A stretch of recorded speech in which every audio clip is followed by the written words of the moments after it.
Olá, começa agora o programa Em Discussão Especial Consciência Negra. Eu recebo Liliane Rocha, CEO e fundadora da Gestão Kairos, uma consultoria especializada em sustentabilidade e diversidade e também autora do livro Como Ser um Líder Inclusivo. O assunto de hoje, o negro no mercado de trabalho. Seja bem-vinda. Liliane, eu queria que você começasse contando um pouco para a gente dessa questão do negro no mercado de trabalho, né? E falar um pouquinho da sua experiência. Hoje você é uma empreendedora, mas me conta um pouquinho dessa dificuldade que tem mesmo o negro de galgar assim, a posição dele no mercado. Maravilha. Priscila, primeiramente, obrigada pelo convite. Eu acho que estar aqui para falar desse assunto é algo fundamental, né? Sempre uma oportunidade muito enriquecedora, eu acho, para a gente e para todo mundo que assiste junto conosco. Falar um pouco do negro no mercado de trabalho perpassa, de fato, um pouco pela minha jornada, né? Então, ultimamente, eu tenho me colocado um pouco no contexto dessas conversas, considerando que sou uma mulher negra, oriunda de família humilde, né? Eu acho que é a realidade da grande maioria das famílias no Brasil e certamente das famílias de população negra. Então, na primeira infância, cheguei a passar por algumas dificuldades, morar em barraco de madeira, daqueles de 18 metros quadrados, chão de barro, pedir dinheiro na rua, todas essas vulnerabilidades. Mas com o tempo, estudando bastante, me dedicando, consegui ascender a grandes empresas, né? E em 2005 eu entrei como estagiária na primeira grande empresa que eu trabalhei, uma empresa do setor de eletrônicos, e de 2005 para cá eu pude ir galgando espaço nas empresas, né? Então cheguei até gerente numa empresa de mineração da América Latina, responsável por Brasil, Peru e Colômbia, sempre na área de sustentabilidade, de responsabilidade social e ambiental, mas sempre permeando esse olhar de diversidade. Num contexto onde logo que eu entro na primeira empresa, essa questão da diversidade entra na minha vida.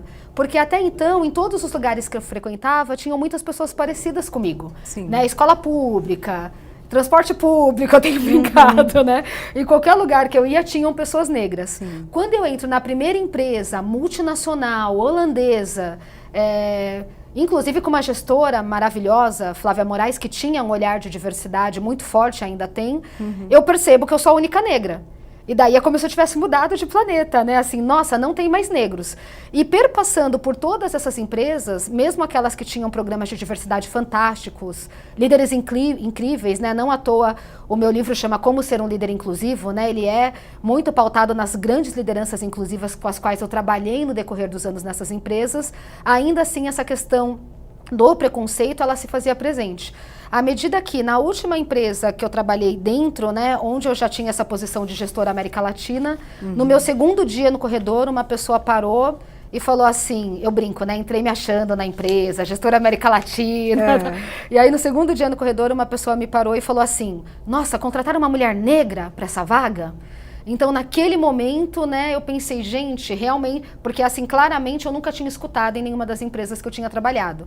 E naquele momento eu pensei, nossa, realmente, né, essa questão, ela é muito latente. Nessa última empresa eu implantei o programa de diversidade que nas outras já tinha. E aí, quando eu perpasso por esse meu olhar, por essa minha jornada, e percebo que o contexto do qual eu parto na sociedade vai me demandar conhecimento, não somente técnico, não somente de especialista nas áreas que eu trabalho, mas também do que é a questão racial no Brasil, do que é a questão de gênero no Brasil, para poder interagir com o meio, eu começo a perceber a defasagem que a gente tem entre brancos e negros no mercado de trabalho, inclusive expressas por indicadores e estudos, né? Então tem um que eu gosto muito, um estudo do Ethos, feito com as 500 maiores empresas brasileiras, no qual a gente vê que apesar da população brasileira ser composta por 54% de negros, quando a gente vai para as 500 maiores empresas é 33, 35% do quadro funcional, quando a gente vai para a liderança é 4,7%. Né? Então, assim, onde estão essas pessoas? Não estão nas 500 maiores empresas. E aí o que eu acho mais interessante ainda é que quando a gente pega esse estudo de 2010 e de 2016 e compara negros na liderança de 2010 para 2016, eu tenho perguntado nas palestras, né? Eu falo, vocês acham que o percentual de negros caiu, se manteve ou aumentou de 2010 para 2016, considerando que a gente tem falado tão mais de diversidade? Sim. E daí a realidade é que o percentual de negros diminuiu, né? Antes era 5,3% e agora 4,7%. A que se dá isso, essa queda? Olha, eu acho que a gente pode trazer várias questões, né, que a gente tem trabalhado. É difícil achar uma única resposta para essa problemática que a gente vive no Brasil. Eu diria que a primeira é o sistema estrutural de racismo que a gente tem no Brasil, né? Algo que a gente não gosta de falar muito, né? Acho que só quando a gente fala a palavra racismo já vem todo um estigma, mas é algo para o qual a gente tem que olhar, assim. Então, o que eu tenho comentado com as pessoas do legado que a gente tem no Brasil, né? Tenho falado assim, olha, o brasileiro é o segundo maior desconhecedor da sua realidade, né? A gente só perde para a África do Sul. Às vezes o pessoal desconfia do dado, mas é um estudo que eu acompanho há anos. O que isso quer dizer? Que quando perguntam para a gente questões básicas do nosso país, a gente não conhece. E é verdade, eu tenho testado isso nas palestras que eu faço. Eu tenho perguntado, gente, quantos anos de abolição da escravatura a gente tem no Brasil? O pessoal não sabe. Aí eu respondo, 130. Para quantos anos de escravatura no Brasil? O pessoal também não sabe. 388 anos. Né? Eu até faço com a mão para as pessoas entenderem, né? 388 anos de escravatura para 130 de abolição. Que legado que isso deixa pra gente? Sim. Aí as pessoas começam a responder fora, né, do preconceito. Eu falo, não, bem pertinho. Normalmente eu estou numa sala de uma grande empresa, com 100, 200, 300, 400 pessoas. Eu falo, o legado que deixa essa sala. Olhem ao redor. Não tem negros, não importa se eu estou no sul, no sudeste, no centro-oeste, no norte ou no nordeste. Eu rodei todos os países ao longo desse ano, todos os estados, né, todas as regiões do país ao longo desse ano, e não tinham negros. Então eu acho que esse legado, que inclusive fez com que no Brasil a gente associasse ao negro a uma mão de obra braçal e não intelectual, né, e que vem no imaginário coletivo, né, passado de geração para geração, histórica e culturalmente, que é o que a gente tem tratado muito hoje como essa questão dos vieses inconscientes, né? Então a gente olha um negro na sociedade e associa a um trabalho braçal e não a um trabalho intelectual, e como isso se processa quando você é uma pessoa de recursos humanos que está fazendo a seleção de uma pessoa, a contratação, a promoção, a retenção na empresa, ou quando você é um líder e está fazendo a contratação, a seleção, a retenção, o desenvolvimento da empresa, gerando essa defasagem que a gente vê hoje no mercado. Tanto percentualmente dentro da empresa, como quando a gente fala de renda média salarial. Que também é a diferença. Que também é a diferença. Até para depois a gente entrar nesse assunto da questão da renda, você atua dentro da empresa, porque assim, hoje existe a lei seria cota, mas para pessoas com deficiência, né? Não há uma lei que estipule número de contratações de negros ou homossexuais, não há. Como fazer então esse trabalho para que realmente as pessoas elas sejam incorporadas pelo seu profissionalismo e não pelo ou a cor da pele ou opção sexual? Perfeito, Priscila, excelente pergunta. O pessoal tem mesmo, né, essa curiosidade. De fato, a gente tem uma legislação no Brasil que data de 91, que fala que empresas com mais de 1.001 funcionários têm que ter 5% do quadro de pessoas com deficiência. É um desafio também, né? As empresas tentam bastante atingir a cota e superar a cota de forma afirmativa, mas de fato é um desafio. Qual que é o paralelo que eu traço quando a gente fala de negros, mulheres, LGBT? Eu sempre tenho dito assim, olha, uma empresa tem que refletir a demografia da sociedade onde ela está. Seja em âmbito municipal, seja em âmbito estadual, seja em âmbito nacional. E daí eu pesquiso mesmo. Qual o percentual de negros nesse município, nesse estado, nesse país, se for uma empresa nacional? E daí eu falo, olha, dado que a população brasileira é composta de 54% de negros, 52% de mulheres, 25% de pessoas com deficiência, onde estão essas pessoas quando eu entro na empresa? Porque se eu entro na empresa e não vejo essas pessoas, eu não estou refletindo a demografia da sociedade, no quadro funcional. Certo. Se eu vou para a liderança, aí realmente, provavelmente, né, tirando empresas que são casos de sucesso, o que a gente vai ver é que realmente a gente não consegue refletir essa demografia. Então acho que essa é uma boa base, né? A gente tem uma população no Brasil que consome, que gera a nossa cultura, que gera nosso valor, que constitui os processos econômicos do país. Então essas pessoas estão dentro das grandes empresas? Esse é o parâmetro que eu tenho traçado.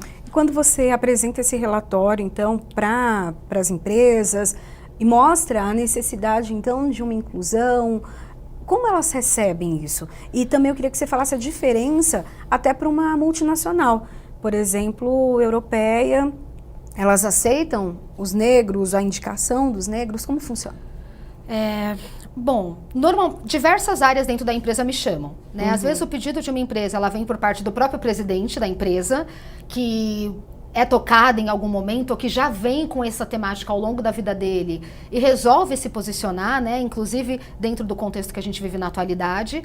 Às vezes vem da área de recursos humanos, às vezes vem da área de comunicação, às vezes vem da área de relações governamentais. Olha que variedade de convites. A depender da área que me convida, os desafios são diferentes. Mas quase sempre quando uma empresa me chama, ela já quer atuar com diversidade, o que é muito bacana. Né? Ela já entende o valor, tanto em termos de vantagem competitiva, como em termos de direitos humanos.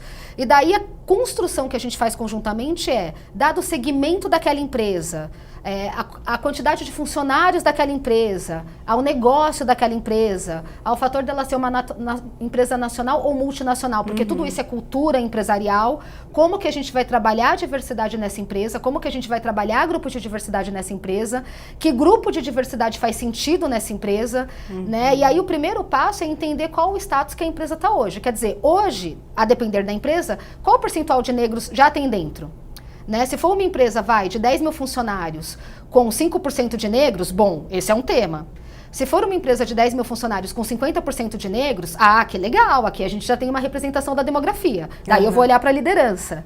Né? Então, a depender desse contexto, para os mais variados grupos, aí que a gente vai construir a estratégia. E é nesse momento que demanda mais diálogo entre o que eu, como especialista, cientista desse tema na sociedade, né, gestora desse tema, e o que a empresa está disposta a fazer, olhando, direcionando, é onde a gente vai precisar construir um ponto comum. E quando você fala, né, de cenários nacionais e internacionais, eu acho que depende muito do país que a empresa é oriunda. Né? Então, empresas americanas, por exemplo, têm dado diretrizes muito fortes para o Brasil.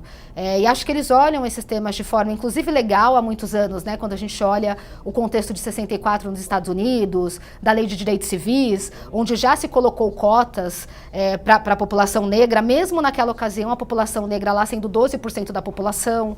A África do Sul, desde 94, né, tem ações afirmativas muito expressivas também.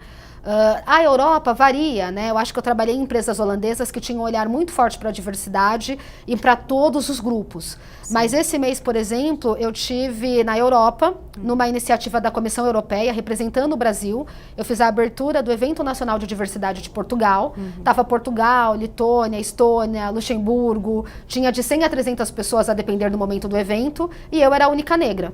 E daí eu falei, nossa, parece que eu tô no Brasil. Porque, né, assim, a gente tem esse olhar, né, de eu vou para a Europa e lá eles falam muito de direitos humanos, né? Então, em todas as frentes, eles estão muito avançados em direitos humanos. E isso não é verdade, depende do país. Então, tem países que estão mais avançado, por exemplo, Holanda, né, um país que olha muito para todas essas questões. Tem países que estão menos avançados ou que olham mais para um tema. Então, lá eu senti, por exemplo, a temática da mulher muito forte, certo. A temática de gênero latente. E realmente, né, tem várias legislações na Europa para isso. Mas a questão de negros e pessoas com deficiência, por exemplo, eu achei menos latente. Eu era a única negra e fiz amizade com uma única moça cadeirante que estava lá e que falou, nossa, só tem eu. Daí eu falei, só tem eu também. E daí, você acha que a cota, ela é impor uma cota, impor uma legislação, é uma saída, é um paliativo, ou até pode trazer algum constrangimento dentro da empresa, ou, é chefe, é negro por causa da cota, né? Eu acho que existem esses comentários também. Sim. Eu acho que tem duas questões. Uma é no âmbito governamental, onde até ir para a África do Sul, eu não era a favor das cotas, nunca utilizei cotas, inclusive pela geração a qual eu pertenço, mas quando eu fui na África do Sul e estive em lugares de alto poder aquisitivo e tinham negros, isso nunca acontece no Brasil, eu sou sempre a única. Na África do Sul eu fui em vários lugares carérrimos, e tinham negros, aí eu não aguentei, parei um negro e perguntei, falei, nossa, por que aqui tem negro em lugares de alto poder aquisitivo? Daí ele falou, por causa das políticas de ações afirmativas de 94, isso fez muita diferença, né? A minha filha, acho que ele tinha uns 40, 50 anos na ocasião, ele falou, a minha filha já não vai mais precisar disso. Né? E aí eu fui estudar África, Estados Unidos, eu fiquei um pouco mais consciente sobre a importância da lei de cotas no âmbito governamental. Quando a gente olha para empresas, eu não gosto de usar a palavra cotas, até por causa do estigma que essa palavra traz, e porque ela vai muitas vezes me levar por caminho de discussões que talvez gerem mais desgaste do que construção. Sim. Então eu tenho falado outra coisa, eu falo assim, olha, área de jurídico, tem meta, não tem meta? Área de financeiro, tem meta, não tem meta? Vendas tem meta, comunicação tem metas. Num sistema capitalista, dentro de uma grande empresa nacional, multinacional, toda a área tem meta. Por que só a área de diversidade não vai ter meta? Tem que ter meta também. É assim que a gente trabalha em grandes empresas, com metas, indicadores de curto, médio e longo prazo. Com diversidade não pode ser diferente. A gente tem que entender onde a gente está e para onde a gente tem o potencial de caminhar. Quanto à última questão, que eu acho muito relevante, as pessoas perguntam, né? Ah, mas agora eu vou ter que contratar só porque é negro? Agora eu vou ter que promover só porque é negro? E aí eu sempre falo, olha, não, né? Aprendi isso até com a Djamila Ribeiro. Não, você não vai contratar só porque é negro, nem promover só porque é negro. Você vai contratar e promover porque é a pessoa mais competente. Sim. A questão é que antes da gente falar de diversidade na empresa, a gente estava deixando uma gama de pessoas do lado de fora, por ser mulher, negro, pessoa com deficiência, LGBTQ+, etc. Quando a gente entra com o programa de diversidade, a gente tira esse filtro e realmente dá igualdade de oportunidade. E daí, certamente, a gente vai contratar a pessoa mais competente. Você comentou que na África do Sul são políticas de... Ações afirmativas. Ações afirmativas. O que é isso? O conjunto de ações afirmativas que a gente tem, tanto na África do Sul, no contexto de 94, quanto nos Estados Unidos, no contexto de 64, trazem uma série de estímulos para grandes empresas, para poder público, para ter realmente a entrada de pessoas negras nas universidades, que já é uma grande questão, e para ter a contratação dessas pessoas no mercado de trabalho, né? Então, a gente tem um avanço do poderio intelectual e econômico negro propositivo e estimulado pelo governo. E por que as pessoas ainda fazem essa diferenciação por conta da cor? Né? Há a mesma formação em universidades conceituadas, a mesma qualificação. É claro que, aí eu acredito que você vai concordar comigo, que o negro ele acaba se esforçando até muito mais numa formação, em cursos, para poder se destacar, e ainda num processo seletivo ele é depreciado. É como eu disse, né? Eu acho que a gente tem várias explicações para isso. Para todas elas, a gente tem que olhar para a construção da forma de pensar do indivíduo, né? Eu fui fazer um mestre de coaching para isso, para entender que caminhos e conexões mentais as pessoas percorrem para ter determinados comportamentos. Como eu disse, eu acho que em questão à relação racial, a gente tem um legado histórico e cultural, porque assim, veja bem, a gente fala que a abolição foi há 130 anos. Às vezes a gente nem sabe desse dado, mas quando a gente sabe dele, parece que é muito distante, não parece? Sim. Parece que é muito distante.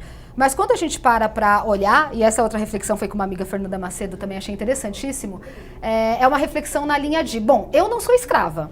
Tá claro aqui, né? A gente está conversando. Sim. Meu pai não era escravo. Minha avó nasceu em 1932. Ela não era escrava, mas a minha bisa, a minha tatara já era. A gente está falando de 3, 4 gerações para trás. Não está tão distante. Está muito perto. O que o bisavô ensinou para o vô, que ensinou para o pai, que ensinou para o filho, como isso constrói as nossas interações sociais e que imaginário a gente tem em relação ao negro quando a gente fala do Brasil.